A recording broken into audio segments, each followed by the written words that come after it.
বর্তমান যুগে পৃথিবীতে যারা ইসলামের বিরুদ্ধে লড়ছেন বা লড়াই করছেন বা কোরআনের বিরুদ্ধে যারা কথা বলছেন, আর আমরা গুটিকতক প্রাণী কোরআনের পক্ষে দাঁড়িয়ে শত্রুদের মোকাবেলা করছি। অপ্রিয় হলেও সত্য কথা, আমরা যারা আজকে কোরআনের হয়ে লড়াই করছি, আমরা সবাই যদি কোরআনের শত্রু হয়েও যাই, তাতেও আমার আল্লাহর কিচ্ছু এসে যায় না। কারণ আল্লাহ নিজেই কোরআনের সুরক্ষার জিম্মাদারি দায়িত্ব তিনি নিজেই নিয়ে নিয়েছেন। তো আমরা কোরআনের সহযোগিতা করলেও কোরআন যেমন থাকবে, আমরা কোরআনের বিরোধিতা করলেও কোরআন তেমনটাই থাকবে। তবে কোরআন থাকা না থাকাটা আমাদের কাছে যেমন বিষয়, তার চাইতে বড় বিষয় হলো আমরা কোন দলের, কোরআন রাখবার দলের না কোরআন ক্ষতি করার দলের। এটাই আল্লাহর কাছে আমাদের প্রমাণ করাতে হবে যে আল্লাহ আপনার কোরআনকে আমরা ভালোবাসি।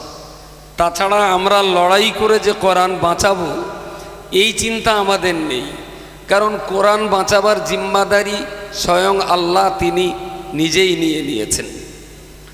এবারে যে কতটুকু বলবার, আমরা যারা ইসলাম ধর্ম অবলম্বী মানুষ, একটা জায়গায় মনে হয় আমরা ভুল করছিলাম। সেটা হলো এই, একটা সময় আমরা ভাবছিলাম যে শুধু কোরআন, হাদিস, উসুল ফিকহ, হিকমত, মান্তিক, বালাগাত, তাফসীর, উসুলে হাদিস এই সমস্ত কিতাব পড়লেই বোধহয় মুসলিম সমাজের উন্নতি হবে আর আমরা অনেক দূর পর্যন্ত এগিয়ে যাব। কিন্তু প্রকৃত অর্থে আমরা উপলব্ধি করছি যে ভারতবর্ষের মতো জায়গায় কোরআন তো আমাদের পড়তেই হবে, হাদিস তো আমাদের বুঝতেই হবে, ফতোয়া ফারায়েজ তো আমাদের জানতেই হবে, নামাজ কালামের বাইরে তো আমরা যেতেই পারি না। কিন্তু প্রকৃত অর্থে যদি আমরা কোরআনুল কারিমটাকে প্রতিষ্ঠিত করবার কথা ভাবি, তাহলে কিন্তু আমরা হাদিস কোরআনের যে বাউন্ডারি দিয়ে ফেলেছি, কোরআন হাদিসের এই বাউন্ডারিটা কিন্তু আসলে এত ছোট নয়, বাউন্ডারিটা আরও অনেক বড় বাউন্ডারি। যদি বলেন কারণ, অ্যাকচুয়াল আমরা যদি কোরআনটাকে পূর্ণ মাত্রায় বোঝবার চেষ্টা করি, তাহলে নিশ্চয়ই আমরা এটা বুঝব, ওয়ালা রতবিন ওয়ালা ইয়াবিসিন ইল্লা ফি কিতাবিম মুবিন। ঊর্ধ্ব জগৎ আর নিম্ন জগতে যা কিছু আছে সমস্ত কিছু আল্লাহ কোরআনের ভিতরে বর্ণনা করে দিয়েছেন। আরও একবার বলুন সুবহানাল্লাহ। তাহলে সব কিছুই যদি কোরআনে থাকে, তাহলে একটা একটা করে যদি আমরা দেখি, আমরা কোরআন গবেষণা করে ভূগোল পেতে পারি, কোরআনের ভিতরে আমরা বিজ্ঞান পেতে পারি, কোরআনের ভিতরে আমরা ইতিহাস পেতে পারি, কোরআনের ভিতরে আমরা ম্যাথামেটিক্স পেতে পারি, কোরআনের ভিতরে আমরা পলিটিক্স পেতে পারি, কোরআনের ভিতরে আমরা ফিলোসফি পেতে পারি, কোরআনের ভিতরে আমরা বায়োলজি পেতে পারি। কোরআনের ভিতরে যা কিছু আছে সবটুকু যদি আমরা ঠিকঠাক মতন বুঝবার চেষ্টা করি, তাহলে নির্বাক চিত্তে একথাটা বলা যেতেই পারে যে আজকের দিনে জগৎ সংসারে যা কিছু আছে, জগৎ সংসারে শিক্ষা বলতে যা আছে, সমস্ত শিক্ষাটাই অবশ্যই কোরআনুল কারিমের শিক্ষা বলেই বিবেচিত হবে। জোরে সোরে বলুন সুবহানাল্লাহ, সুবহানাল্লাহ। চিকিৎসা বিজ্ঞানের কথা কোরআনের ভিতরে আছে, রাষ্ট্র পরিচালনার বিষয় কোরআনের ভিতরে আছে। নেই কি? ওয়ালা রতবিন ওয়ালা ইয়াবিসিন ইল্লা ফি কিতাবিম মুবিন। ঊর্ধ্ব জগৎ আর নিম্ন জগতে যা কিছু আছে সব যদি কোরআনের ভিতরে থাকে, তাহলে চিকিৎসা শাস্ত্রটা কোরআনের বাইরে কেন যাবে? বিজ্ঞান গবেষণাটা কেন কোরআনের বাইরে যাবে? দর্শনের তর্কশাস্ত্রটা কেন কোরআনের বাইরে যাবে? সেগুলো তো কোরআনের ভিতরে আছে। একেবারেই যদি ছোট করে বলি, আর মঞ্চে যারা আছেন তারাই বা কিভাবে নেবেন আমি জানি না, তবে সবই কাছের মানুষ, ভুল হলে নিশ্চয়ই বলে দেবেন। রাত্রি শুয়ে শুয়ে যেগুলো মনে হয়, বাবা আমাকে মাদ্রাসায় দিলেন পড়াশোনা করতে, কিছু দূর পড়াশোনা করলাম। দেশের সমাজ আমার আলেম বললেন, মাওলানা বললেন, মুফতি বললেন, যদিও জীবনে আমি এক পিস ফতোয়া লিখিনি, তবু আমি মুফতি। তাছাড়া বাজারে মুফতি বলতে পারে, আপনি অসুবিধা নেই। এখন মাদ্রাসায় হাফেজ তৈরি হয়, মাওলানা তৈরি হয়, মুফতি তৈরি হয়, কারি তৈরি হয়, আদিব তৈরি হয়, আরও কিছু হয়, সেগুলোর ভিতরেই মোটামুটি। হাফেজ কাদের বলা হয়? যারা কোরআন মুখস্থ করেন। কারি কাদের বলা হয়? যারা কোরআনকে সবচেয়ে সুন্দরী সুললিত কণ্ঠে নির্ভুলভাবে তেলাওয়াত করতে পারেন। মাওলানা কাদের বলা হয়? যারা তাফসীর এবং হাদিস শাস্ত্রের বাংলা অনুবাদ বা ব্যাখ্যা বিশ্লেষণ করে আমাদের বোঝাবার ক্ষমতা রাখেন, তারা মাওলানা। মুফতি কাদের বলা হয়? শরীয়তের ফতোয়া ফারায়েজগুলো যারা সাধারণের চাইতে অনেকটাই বেশি বোঝেন, ফতোয়া বিভাগ নিয়ে পড়াশোনা করেছেন, তাদেরকে মুফতি বলা হয়। আদিব কাদের বলা হয়? আরবি ভাষা সাহিত্যের উপরে যারা দক্ষতা অর্জন করেছেন, তাদেরকে আদিব বলা হয়। আচ্ছা, হাফেজ, মাওলানা, মুফতি, কারি, আদিব, মাদ্রাসায় পড়িয়ে আমরা এইগুলো তৈরি করছি। Very good. এগুলো সমাজের কি কাজে লাগবে? আমরা যাদেরকে তৈরি করছি, আমাদের কোম্পানিতে প্রোডাকশন হওয়া এই মালগুলো আমাদের সমাজের কি কাজে লাগবে? খুব সুন্দর সুন্দর কাজে লাগবে। নাম্বার ওয়ান, ধর্ম প্রচার করার জন্যে ভালো বক্তা তৈরি হবে। নাম্বার টু, 5 ওয়াক্ত নামাজ জামাত সহ মসজিদে পড়ার জন্যে ভালো ইমামতির কাজে লাগতে পারে। নাম্বার থ্রি, বিশ্বের মানুষকে কোরআন শোনাবার জন্যে কোরআন তেলাওয়াতের কাজে লেগে যেতে পারে। নাম্বার ফোর, কোনো মাদ্রাসার শিক্ষকের কাজে লেগে যেতে পারে। তাহলে ধর্মসভা, মসজিদের ইমাম, মাদ্রাসার শিক্ষক, মসজিদের মুয়াজ্জিন, আর যদি একটু চালাক চতুরতার সঙ্গে যদি চালিয়ে নিতে পারে, তাহলে তাবিজ কবজ। আমার জ্ঞান তো আলেম মাওলানাদের আমি 5টা কাজ পাচ্ছি। এর বাইরে কি কাজ আপনারা যদি একটু বলেন, তাহলে আমি আর একটা যোগ করো। বলেন বলেন। মাদ্রাসার শিক্ষক, ধর্মসভার বক্তা, মসজিদের ইমাম, মসজিদের মুয়াজ্জিন, তাবিজ কবজ। এর বাইরে মাওলানাদের কাজ কাম একটু যদি বলেন, 6 নম্বর একটা বলেন বলেন।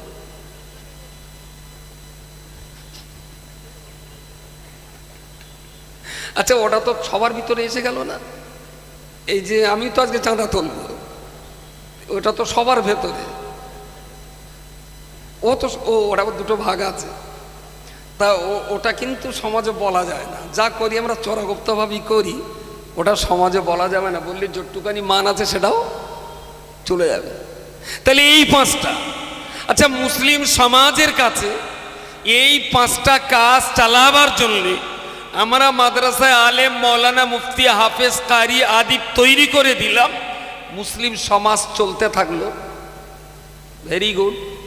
মুসলিম সমাজের এই 5টা কাজের বাইরে আর কোথাও যেতে হয় নাকি? 5টা কাজের বাইরে জমি রেকর্ড করতে কার কাছে যান? বলেন বলেন। হ্যাঁ, রেকর্ডটা করে কে? BLR officer. আচ্ছা, ওখানে কি একটা মুসলমানের দরকার নেই? জমি লেখার জন্য কোথায় যান? রেজিস্ট্রি অফিস, হাকিম সিগনেচার করবেন। আচ্ছা, ওই জায়গাটায় তো মুসলমানরা যায়, জমি বেচতে যায়, জমি কিনতে যায়, কিন্তু বিএলআর অফিসে দুটো মুসলমানকে একবার এডিএসআর হাকিম হয়ে কি যাওয়ার ইচ্ছা করে না? আচ্ছা, মুসলমানরা থানায় যায় বলে মনে হয়? থানা চেনে মুসলমানরা? থানা থানা থানায় কারা যায়? যে মারে সেইটি যায়, আর যে মার খায় সেও যায়। তাহলে থানায় আমি যাই, মেরে থানায় যাই, মার খেয়ে থানায় যাই। তাহলে যে পুলিশের কাছে যাই, মুসলমানদের কি একটু উচিত ছিল না যে সারা জীবন মেরে আর মার খেয়ে থানায় আসবো, আমি একটু জামা কাপড় পরে একটা পুলিশ হয়ে থানায় আসি? এটা কি মুসলমানদের ইচ্ছা হয় না? সারা জীবন ধরে লোকে ওষুধ দেবে আর আমি খাবো, আমার কি ইচ্ছা হয় না আমার বাড়ির থেকে দুটো ডাক্তার করে হসপিটালে বসিয়ে দিই, দেশের জনগণের জন্য তারা সেবা করবে? এ জায়গাগুলো তো মুসলমানের যায় না, যায় না। মুসলমান মসজিদে যদি 5টা যায়, 50টা থানায় যায়। ভুল বলেছি আমি? মুসলমান 10টা যদি মসজিদে যায় তো 70টা হসপিটালে যায়। তাহলে যত জায়গায় মুসলমানদের আনাগোনা আছে, হসপিটালে সারা জীবন রুগী হয়ে ঢুকবে, কোনোদিন ডাক্তারে ঢোকার নিয়ত নেই। থানায় সারা জীবন আসামি হয়ে ঢুকবে, কোনোদিন ওসি আর আইসি হয়ে ঢোকার স্বাদ হয় না। সারা জীবন জমি কেনার জন্য আর বেচার জন্য রেজিস্ট্রি অফিসে যাবে, কোনোদিন এডিএসআর হাকিম হয়ে রেজিস্ট্রি অফিসে যাওয়ার ইচ্ছা হয় না। সারা জীবন ধরে কোর্টে আসামি আর ফরিয়াদি হয়ে যাবে, কোনোদিন কি ইচ্ছা হয় না যে মুসলমানের বাচ্চা জাজ আর উকিল হয়ে কোর্টে যাক? এইবারে বলুন, হাফেজ, মাওলানা, মুফতি, কারি, আদিব, এই 5টার যে বাউন্ডারি, এই বাউন্ডারির বাইরে মুসলমানদের আর জগৎ আছে না নেই? তাড়াতাড়ি বলেন। জগৎ, সেই জগতের জন্য মুসলিম লিডারদের ভাবনা কি? সেই জগতের জন্য মুসলিম লিডারদের ভাবনা কি? কেন আমরা এই জাতিটাকে অন্ধকারের ভিতরে রেখেছি? কেন এই জাতিটাকে তিল তিল করে আমরা রক্ত শোষণ করে খাচ্ছি বছরের পর বছর আর যুগের পর যুগ ধরে ধরে? এটা নিশ্চিত। আজকে জীবনতলা আমিনিয়া মাদ্রাসাতুল বানাত বছরে প্রায় কোটি টাকা খরচ, 400-র অধিক মেয়ের এখানে পড়ে, আপনাদের টাকা দিতে হবে, মানুষ তা দেয়। আর আমরা এটা বিশ্বাস করি, অল ইন্ডিয়া সুন্নতুল জামাতের প্রতিষ্ঠানে যারা সভা সমিতিতে আসে, আমি বিশ্বাস করি তারা টাকা দেওয়ার জন্যই আসে এবং দিয়েও তারা যায়। আমরা চাইলেও দেয়, না চাইলেও দেয়। কিন্তু যদি একবার হিসাব করা হয়, যদি হিসেব করা হয়, ICDS, primary, high school, college, university, এছাড়াও আরও অনেক স্কুল যেগুলো আছে, বিভিন্ন ধরনের আপনার বাড়ি বসেও অনেক পরীক্ষা দেওয়ার ব্যাপার স্যাপার থাকে, BEd college, MEd college, DElEd college, vocational অনেক ট্রেনিংয়ের ব্যাপার স্যাপার আছে। এই সমস্ত জায়গাগুলোতে যে পরিমাণ অর্থ ব্যয় হয়, যে পরিমাণ টাকা ব্যয় হয়, আর বেসরকারি এই ধরনের খারিজি মাদ্রাসাগুলোতে যে পরিমাণ টাকা ব্যয় হয়, একটা হাই স্কুলের মাস্টারের স্যালারি 70,000, আমিনিয়া মাদ্রাসাতুল বানাতের একজন ম্যাডামের স্যালারি 4,000। ওখানে 70,000, এখানে 4,000। ওখানেও যতটা পড়ে এসেছে, এখানেও ততটা পড়ে আসতে হয়েছে। এবং হাই স্কুলে ডিউটি 11টা থেকে 4টে। আমাদের ঘড়িগুলো খুব ভালো, কখনো কখনো 8টার সময় 4টের ঘন্টা পড়ে, সেও আলহামদুলিল্লাহ খারাপ না। কিন্তু এখানে ডিউটি 24 ঘন্টা, ওরা 4 ঘন্টায় 70,000, এখানে 24 ঘন্টায় 4,000। তাহলে এখানে যে পরিমাণ পয়সা ব্যয় হয়, আর সরকারি স্কুল, কলেজ, ইউনিভার্সিটিগুলোতে যে পরিমাণ পয়সা ব্যয় হয়, যদি হিসাব করে দেখা যায়, তাহলে ওই স্কুল কলেজের তুলনায় বেসরকারি এই মাদ্রাসাগুলো অনেক সফল। টাকার ব্যয়ের আনুপাতিক হিসাব অনুযায়ী ওদের চাইতে আমরা সফল। ওরা সমাজকে যা দিয়েছে, আমরা তার চাইতে অনেক ভালো কিছু দিয়েছি, অনেক ভালো কিছু দিয়েছি। যদি বলে তোমরা বিডিও এসডিও দাওনি কেন, আমি বলছি স্কুল থেকে একটা ভিডিও নিতে গেলে গড়পড়তা যত টাকা দিতে হয়, গভর্নমেন্ট যদি ওই টাকা আমাদের হাতে দেয়, যে টাকায় স্কুল একটা ভিডিও দেয়, ওই টাকায় আমরা মাদ্রাসা থেকে 10টা ভিডিও দিতে পারি। আমার কথা বলা যায়নি, আরামসে দিতে পারি। কিন্তু আমাদের সেই টাকার ক্যাপাসিটি নেই। কিন্তু লড়াইয়ের ময়দান থেকে আমরা হেরে কিন্তু বাড়ি উঠে যাইনি, এখনো লড়াইয়ের ময়দানে আমরা এখন আছি, মাঠ ছেড়ে কিন্তু পালাই। আমার আল্লাহ পাক রব্বুল আলামিন কোরআন শরীফে পরিষ্কার করে বলেছেন, ইউজাহিদুনা ফি সাবিলিল্লাহি ওয়া লা ইয়াখাফুনা লাওমাতা লাইম। ও বান্দা, মনে রাখতে হবে রব্বুল আলামিন পরিষ্কার করে বলেছেন, দুনিয়ার এক শ্রেণীর বান্দা, এক শ্রেণীর ঈমানদার, নবীর এক শ্রেণীর উম্মত এমন তারা হবে ইউজাহিদুনা ফি সাবিলিল্লাহি, আল্লাহর দিনকে আল্লাহ দুনিয়াতে প্রতিষ্ঠিত করার জন্য সকাল সন্ধ্যা রাতে দিনে তারা তাদের সাধ্য সাধনা লড়াই সংগ্রাম তারা চালিয়ে যাবে। ওয়ালা ইয়াখাফুনা লাওমাতা লাইম, অন্যের গালিগালাজ, অন্যের অপমান অপদস্থ, অন্যের ছোট মোটা বলাতে তাদের কিছুই এসে যায় না। ওয়ালা ইয়াখাফুনা লাওমাতা লাইম, অন্যের গালিগালাজ অপমান অপদস্থকে তারা কোনো রকম কোনো পরোয়া করবে না। আচ্ছা, এই প্রতিষ্ঠানগুলো চালাতে নবীরা যত গাল শুনেছিলেন, আমরা অত গাল না শুনলেও মোটামুটি গালি সিরিয়ালে আছি তো নাকি? কথা বলেন। নবীরা যত গাল শুনেছেন অত গাল শোনার যোগ্যতা আমাদের হয়নি, কিন্তু গালি সিরিয়ালে অন্তত আমরা আছি। এইটা বলতে পারি যে সিরিয়ালে আছে। একটা ওকার অর্ধেক হোক সামান্য হলেও পেয়েছি, এটা ন্যায্য পাওয়া না। তবে এই গালিগালাজ অপমান অপদস্থতার পরেও সুন্নতুল জামাতের কেউ মাঠ ছেড়ে পালিয়েছে বলে মনে হচ্ছে? মাঠ ছেড়ে পালায়নি। এখন সুন্নতুল জামাতের এই খেতে না একটু মরুভূমি বানা, এখানে ঘাস খড় বিরাট কম, সেই জন্য কিছু কিছু পার্টি আবার এই মরুভূমির থেকে একটু কাশ্মীরে গেছে কচি পাতা খাওয়ার জন্য। বুঝতে পারেননি? কাশ্মীরের ঘাস কচি কচি, তবে কোঁতানের শীত যখন পড়বে তখন কিন্তু খুঁজে পাওয়া যাবে না হেডমাস্টার কোথায় গেছে। ওখানে ঘাসও সস্তা, শীতও সস্তা।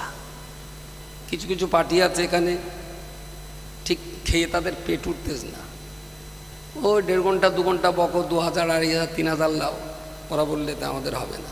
জলস্থির মতন কলার কাঁদি না, ডয়রা কালো গাছ সবেত লাগবে, পোষায়নি, চলে গেছে। তাতে কি কোনো অসুবিধে টুবিধে? আমি বলি, ভাই তুই যেখানে পারিস যা, কাজটা কর, কাজ হোক। কিন্তু এটাও তো ঠিক, এই ধরনের প্রতিষ্ঠানগুলো পরিচালনা করতে গেলে কি ধরনের ত্যাগ, কি ধরনের আত্মত্যাগ আর কি ধরনের লোভ সম্ভ্রম করে চলতে হয়, সেটা অল ইন্ডিয়া সুন্নতুল জামাতের সংগঠনের কাছাকাছি যারা থাকে তারা মোটামুটি কিছুটা হলেও জানে। কতটা ত্যাগ স্বীকার করে তবে এই জায়গাটায় আসে। প্রিয় শ্রোতা মণ্ডলী, মনে রাখুন, আমি আপনাকে বলতে চাইছিলাম আল্লাহ পাক রব্বুল আলামিন তার কোরআন তিনি সুরক্ষা দেবেন, তার কোরআনকে তিনি সুরক্ষা দেবেন।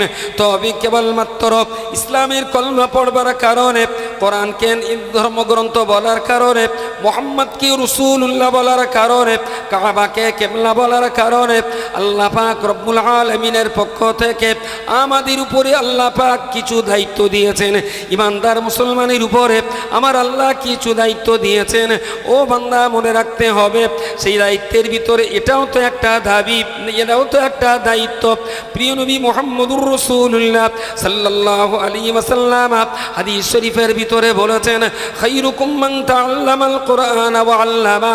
হে আমার প্রিয় সাহাবী, পৃথিবীতে অনেক ভালো মানুষ পাওয়া যাবে, যারা রাষ্ট্র চালায় তারাও ভালো কাজ করে, যারা দোকান চালায় তারাও ভালো কাজ করে, যারা মসজিদ চালায় তারাও ভালো কাজ করে, যারা হোটেল চালায় তারাও ভালো কাজ করে, যারা আপনার পশুপালন করে তারাও তো ভালো কাজ করে, যারা ইমামতি করে তারাও ভালো কাজ করে, যারা মাদ্রাসায় পড়ায় তারাও ভালো কাজ করে, যারা ইংরেজি বাংলা অঙ্ক ভূগোল বিজ্ঞান ইতিহাস দর্শন পড়ায় তারাও নিঃসন্দেহে ভালো কাজ করে।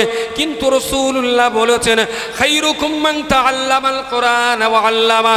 तमाम দুনিয়াতে যত মানুষ ভালো কাজ করেন তার ভিতরে সবচেয়ে ভালো মানুষ তারাই যারা নিজেরা কোরআন পড়ে আর অপর ব্যক্তিকে আল্লাহর কোরআন শিক্ষা দেয়। আচ্ছা, আমার মতন আপনাদেরও কি হাতে কলেরা হয়? একটু একটু জোরে অন্তত বলেন সুবহানাল্লাহ। আমার এই হাতটা না, আমি আজ 3-4 দিন একদম এত ব্যথা যে আমি নাড়তে পারছি না। আর এই দম ধরে কথা বললে না, ওর ভেতরে প্রচণ্ড যন্ত্রণা হচ্ছে, খুব খুব যন্ত্রণা হচ্ছে। আমার খুব ভালো মনে আছে, কোনো একদিন কোনো একটা সবাই বলিলাম, মনে হচ্ছে তারই রিয়াকশন হচ্ছে কি দেখি জানি, যে আমার শরীর আল্লাহ এত ভালো রেখেছে যে জ্বর না, সর্দি না, কাশি না, কোনো রোগ শোক আল্লাহ আমার দেয়নি, আমি খুব ভালো আছি। আমি বলতে বলতে আমি বলিলাম যে আমার একটা সন্দেহ হয় আমি বিরাট ভালো না আমি বিরাট বল।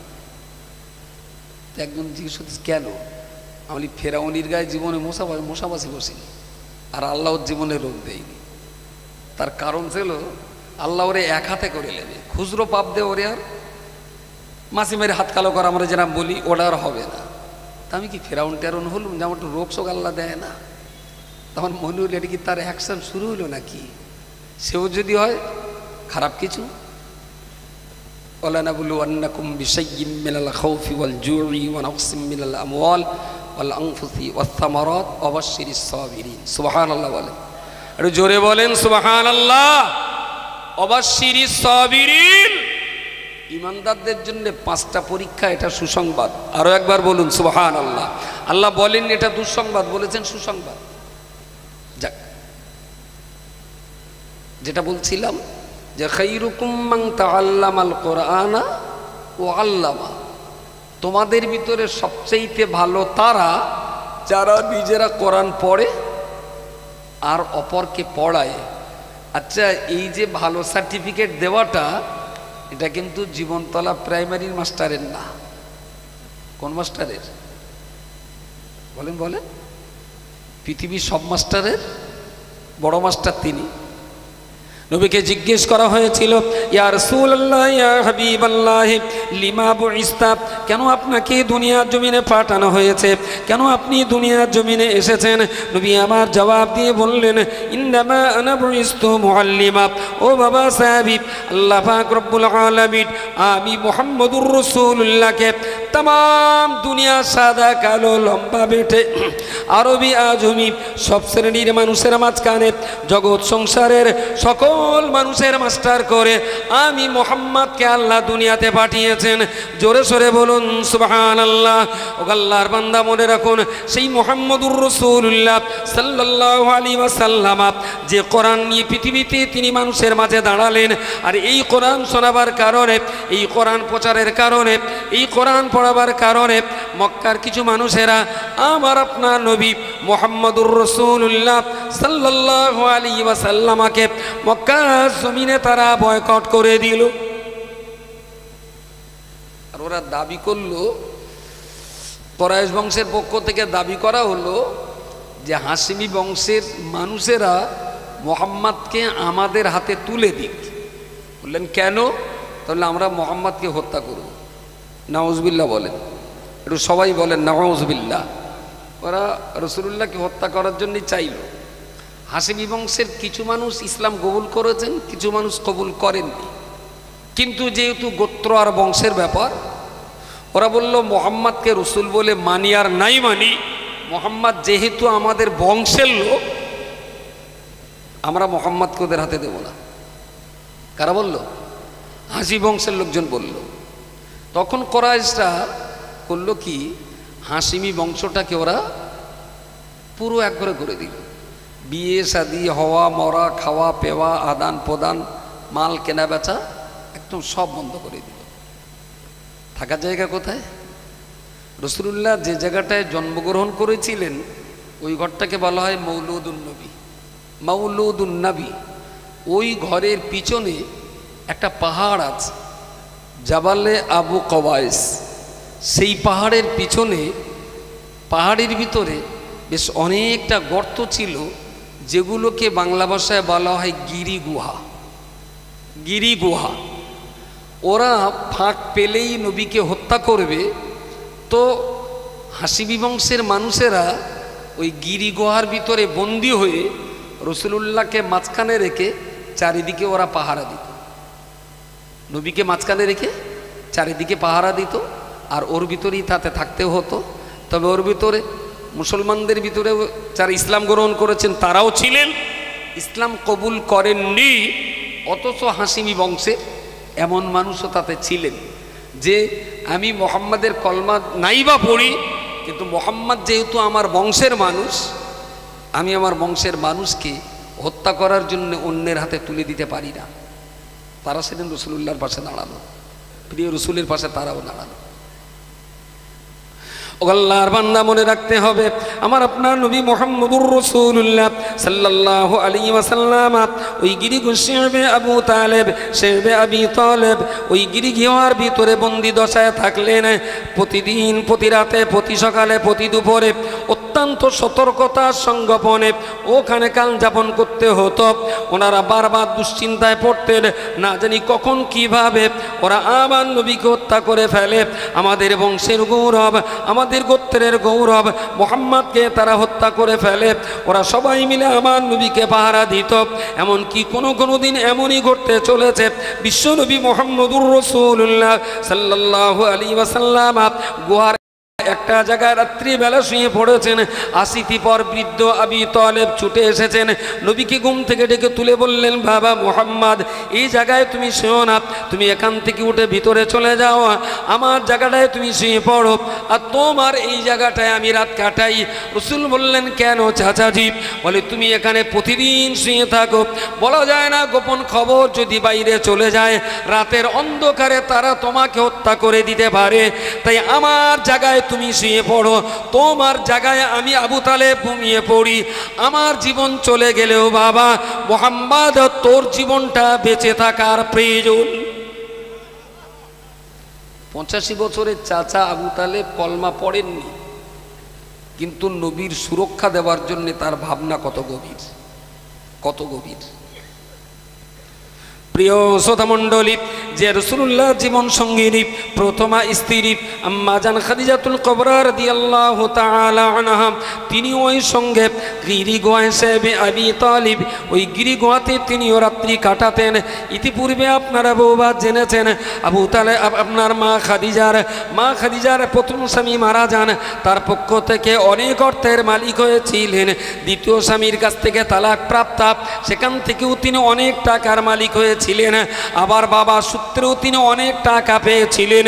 এই 3 দিক দিয়ে টাকা পাওয়ার কারণে আম্মা জান খাদিজাতুল কুবরা রাদিয়াল্লাহু তাআলা আনহা প্রচুর ধন সম্পত্তির মালিক হয়েছিলেন। সেই সমস্ত ধন সম্পদ প্রিয় রসুলের চরণে উৎসর্গ করে দিলেন।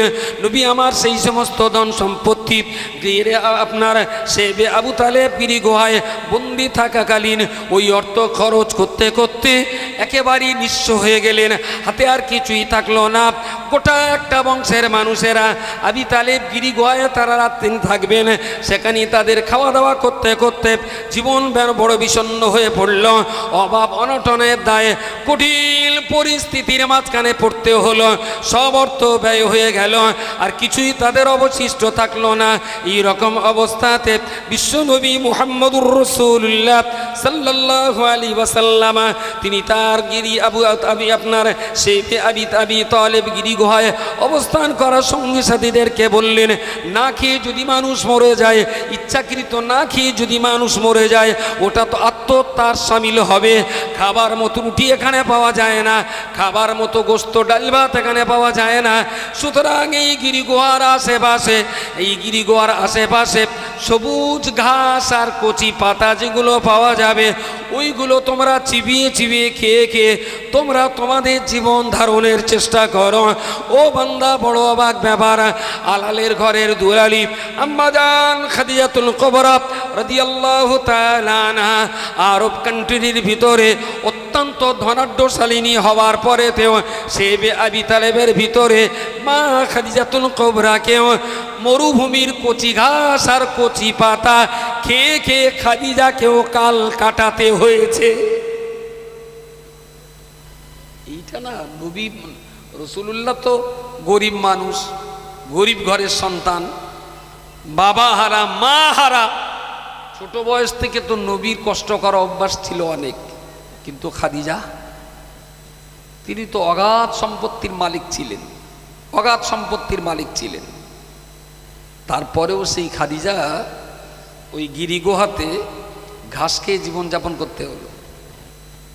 রাসূলুল্লাহ ঘাস খেয়ে জীবনযাপন করছেন, আবি তালেব ঘাস খেয়ে জীবনযাপন করছেন, খাদিজাও ঘাস খেয়ে জীবনযাপন করছেন, আলীও ঘাস খেয়ে জীবনযাপন করছেন, হযরত আব্বাস রাদিয়াল্লাহু আনহু তিনিও ঘাস খেয়ে জীবনযাপন করছেন, পরবর্তীকালে আব্দুল্লাহ ইবনে আব্বাস তিনিও পাক্কা 3 বছর ওই গিরি গুহাতে কাটাতে হলো। একবার কি বলবেন যে ইসলামের জন্যে, কোরআনের জন্যে রাসূল সহ ওই আবি তালিব গিরি গুহাতে, শিবে আবি তালেবে যে কষ্ট করে তাদের কালযাপন করতে হয়েছিল, আমাদের জীবনে কি সেই রকম কষ্ট কখনো একদিনেরও হয়েছে? একটা দিন, অনলি ওয়ান ডে, যে খাবার অভাবের তাড়নায় কোনো কিচ্ছু পাইনি, কলা গাছের পাতা চিবিয়ে খেয়ে আমি জীবন কাটিয়েছিলাম। একদিন আমাদের জীবনে আসে। আচ্ছা, আপনার কি মনে হয় রাসূলুল্লাহর উপর দিয়ে জুলুম আর অত্যাচারের এই স্টিম রুলার চলেছিল, আর তারই উপর দিয়েই তো কোরআন আপনার আর আমার বাড়ি পর্যন্ত এসছে? সেই কষ্ট, সেই মুসিবত, সেই প্রচন্ড রক্তক্ষয়ী সংগ্রামের ভিতর দিয়েই ইসলাম তো আমাদের কাছ পর্যন্ত এসছে। তাহলে আমরা যদি মনে ভাবি যে ইসলামটা যেভাবে আমাদের কাছে এসেছে, এটা মনে হয় এর পিছনে আলাদা কোনো ইতিহাস নেই, বা এটা বোধহয় এরকম বিরাট একটা, যেমন আজকে আনন্দ করে জীবনতলার আমিনিয়া মাদ্রাসাতুল বানাতের খুব আনন্দ করে সভা হচ্ছে, কোরআন কিন্তু এই ধরনের কোনো আনন্দ উল্লাস করতে করতে আসেনি। লক্ষ কোটি শহীদের রক্তের স্রোতে ভেসে তবে কিন্তু কোরআন এই পর্যন্ত এসছে। প্রিয় শ্রোতামণ্ডলী, আমি প্রথম যে কথা দিয়ে আপনাদের শুরু করেছিলাম, সেই জায়গায় যাওয়ার জন্য অল ইন্ডিয়া সুন্নাতুল জামাতের পক্ষ থেকে আমরা দিনরাত অবিরাম ধারা চেষ্টা চালিয়ে যাচ্ছি। আমাদের ঘরের ছেলেরা মেয়েরা এরা কোরআন পড়বে, হাদিস পড়বে, এরা উসুল পড়বে, ফিকহ পড়বে, আবার একটা টাইমে চেষ্টা চরিত্র তারা চালিয়ে এদেরকে হসপিটালে ডাক্তার কি করে বানানো যাবে। এরা 5 ওয়াক্ত নামাজ পড়বে, মুখে হেজাব লাগাবে, আবার তারা বাকায়দা কোটের ওকালতি করবে। এরা 5 ওয়াক্ত নামাজ পড়বে, মুখে হিজাব লাগিয়ে চলবে, বাকায়দা তারা আরবি পত্রিকার জার্নালিজমের কাজ করবে। এরা হিজাব পড়বে, নামাজ পড়বে, আল্লাহর কোরআন নবীর হাদিস শরীফ জানবে, আবার বাকায়দা তারা এসডিও বিডিও হয়ে আমাদের দেশ পরিচালনায় অংশ নেবে। এইরকম একটা কঠিন সাধনা আরাধনা নিয়ে অল ইন্ডিয়া সুন্নাতুল জামাতের এই সংগ্রাম দুর্বার গতিতে যেভাবে এগিয়ে চলছে, আপনাদের মতন মানুষেরা যেভাবে দুহাত উজাড় করে আমাদের সহযোগিতা করেছেন, কখনো ইট, কখনো বালি, কখনো রড, কখনো সিমেন্ট, কখনো অর্থবিত্ত, কখনো যুক্তি বুদ্ধি, কখনো দেওয়ার, কখনো মন, কখনো সলা পরামর্শ বুদ্ধি দিয়ে সহযোগিতা করেছেন। আল্লাহর কাছে আমরা আপনাদের জন্য শুকরিয়া আদায় করছি, কৃতজ্ঞতা স্বীকার করছি। জাতি যেভাবে আমাদেরকে স্মরণ করেছে, আমরাও জাতিকে স্মরণীয় করে রাখার জন্য আগামী 30 বছরের ভিতরে এ বাংলার জমিনে আমরা দেখতে চাইব হিজাব পরিহিত একটা মেয়ে এই জীবনতলার ভিডিও হয়ে এসেছে। আগামী 30 বছরের ভিতরে এই বাংলার জমিনে আমরা দেখিয়ে দিতে পারবো হিজাব পরিহিত একটা মেয়ে এই জীবনতলার জমিনে সাংবাদিকতা করতে এসেছে। আমরা দেখতে পাবো হিজাব পরিহিত একটা মেয়ে WBCS পাস করেছে, MBBS পাস করে জীবনতলা হসপিটালে ডাক্তারি করতে এসেছে। একদিকে তাদের ভিতরে থাকবে ইসলাম, অপরদিকে তাদের ভিতরে থাকবে চিকিৎসা বিজ্ঞান। একদিকে তাদের ভিতরে থাকবে ইসলাম, অপরদিকে তাদের ভিতরে থাকবে রাষ্ট্রবিজ্ঞান। একদিকে তাদের ভিতরে থাকবে ইসলাম, অপরদিকে তাদের ভিতরে থাকবে রাষ্ট্র পরিচালনা করবার মতো যোগ্য জ্ঞান। আর এই জায়গা তৈরি করার জন্য কেউ আপনাকে সাহায্য করবে না, আপনার জাতির ভাগ্য আপনাকে পাল্টাতে হবে। ইন্নাল্লাহা লা ইউগাইয়িরু মা বিকওমিন, আপনার জাতির ভাগ্য কেউ পাল্টে দেবে না, আপনার জাতির ভাগ্য আপনার নিজে হাতেই পাল্টে নিতে হবে। একটু জোরে বলেন সুবহানাল্লাহ। লা ইউগাইয়িরু মা বিকওমিন, আল্লাহ বলেছেন কোন জাতির ভাগ্য আল্লাহ পরিবর্তন করে দেন না যতক্ষণ সেই জাতি নিজেরা নিজেদের ভাগ্য না বদলায়, নিজেরা নিজেদের ভাগ্যের পরিবর্তন না ঘটায়, ততক্ষণ আল্লাহ কারোর ভাগ্য বদলায় না। আচ্ছা, 90 বছরের বুড়ো কোরআন শরীফ ধরছে, আমি বলার আগে কে কে শুনেছেন? 90 বছর বয়সে যে কোরআন পড়া যায় এটা কি বাঙালি জানতো? বাঙালি ডিকশনারি ছিল এটা? চেষ্টা করেছিলাম বলে 90 বছরের বুড়ো কোরআন পড়েছে। তো চেষ্টা করলে সম্ভব। কোনো রকম চেষ্টা চরিত্র কাজকাম না করে শুধু তাহাজ্জুদের পার্টিতে কেঁদে কেঁদেই যদি সব উদ্ধার হয়ে যেত, তাহলে রাসূলুল্লাহকে মসজিদ ছেড়ে আর বদরের মাঠে দাঁড়াতে হতো না।